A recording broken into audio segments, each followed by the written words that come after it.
আজকে আমি কথা বলবো আপনাদের সাথে। আমাদের মধ্যে কিছু লোকের ক্ষেত্রে দেখা যাচ্ছে আমরা অনেক সময় সেলিব্রিটিদেরকে ফলো করি। তবে আমাদেরকে কোন ধরনের সেলিব্রিটিকে ফলো করা আমাদের লাইফের জন্য অনেক বেশি বেটার হবে, অনেক বেশি হেল্পফুল হবে। আজকে আমি কথা বলবো ওই বিষয়টা নিয়ে। আসসালামু আলাইকুম রাহমাতুল্লাহি ওয়া বারাকাতুহু। প্রিয় দর্শক শ্রোতা সবাই কেমন আছেন? আশা করি অনেক ভালো আছেন। আমি আলহামদুলিল্লাহ ভালো আছি। প্রিয় দর্শক শ্রোতা আজকে আমি আরেকটি ভিডিও নিয়ে আপনাদের মাঝে উপস্থিত হলাম। আশা করি আজকে এই ভিডিওটা আপনাদের জন্য অনেক হেল্পফুল হবে আমার কথাগুলো। ঠিক আছে, আমরা এখন আসি আমাদের মূল কথা। আমরা কোন ধরনের সেলিব্রিটিকে ফলো করা দরকার? কাদেরকে ফলো করলে আমাদের লাইফটা দুনিয়ায় এবং আখিরাতে অনেক বেশি ভালো থাকবে। আমাদের মধ্যে প্রায় সময় দেখা যায় বন্ধু-বান্ধবের মধ্যে এবং বিশেষ করে ইয়াংদের মধ্যে এই জিনিসটা অনেক বেশি দেখা যায়। যেমন কেউ একজন যদি ভালো সিঙ্গার বা কেউ একজন হিরো বা নায়ক, তো দেখা যাচ্ছে যে সে ওই সেলিব্রিটিটাকে ফলো করতেছে। সেলিব্রিটিকে ফলো করতেছে। সে কিভাবে খায়, কিভাবে বসে, কিভাবে কোন স্টাইলে সে কথা বলে। হ্যাঁ? বিশেষ করে এখনকার ইয়াং ছেলেফেলেদের মধ্যে যেমন বিশেষ করে এই জিনিসটা আমাদের বাংলাদেশে এভেইলেবল বেশি দেখা যাচ্ছে।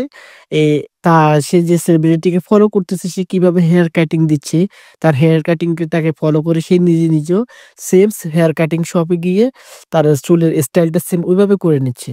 তো মূলত আমরা মুসলিম হিসাবে আমাদেরকে এই জিনিসটা ফলো করা মোটেই কখনো ঠিক নয়। তো আমরা অবশ্য কাকে ফলো করা আমাদের খুব বেশি প্রয়োজন। হ্যাঁ, প্রিয় দর্শক অবশ্যই আমি বলতে চাইছি আপনাদের সাথে আমরা কাকে আমাদের সেলিব্রিটি হিসেবে বা আমরা কাকে বেশি ফলো করা আমাদের জন্য সবচেয়ে ভালো হবে, যেটা আমাদের দুনিয়া এবং আখিরাতের জন্য অনেক ভালো হবে। তো মূলত যেটা আমি আমার লাইফের সাথে আমি করি বা আমি যেটাকে ফলো করি, এক কথায় বলতে গেলে আমি যেহেতু মুসলিম, অবশ্যই আমাকে মুসলিমের যে নিয়ম কানুনগুলো আমাকে মেনে চলতে হবে। আমাদের প্রফেট মুহাম্মদ সাল্লাল্লাহু আলাইহি সাল্লাম উনারকে আমরা অবশ্যই ফলো করতে হবে। কেন আল্লাহ সুবহানাহু ওয়া তাআলা আমাদেরকে সৃষ্টি করছেন, উনি আমাদের মালিক, উনি আমাদের খালিক।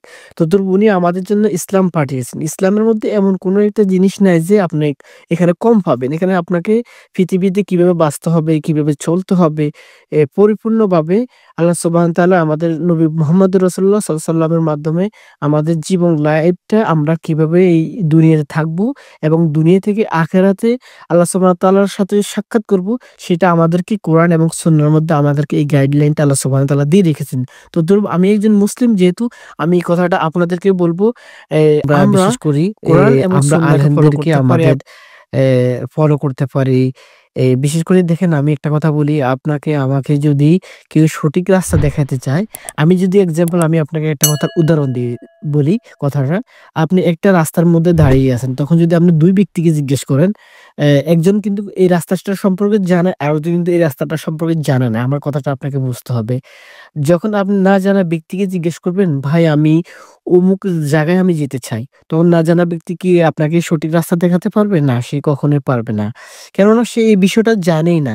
তো ধরুন আমাদেরকে যেহেতু আমাদের আল্লাহ সুবহানাহু ওয়া তাআলা সৃষ্টি করছেন, আমরা সঠিক জায়গায় যেতে হলে আমরা আল্লাহ সুবহানাহু ওয়া তাআলার সাথে সম্পর্ক করতে হলে আমাদেরকে অবশ্যই আলেমদের সাথে সম্পর্ক করতে হবে।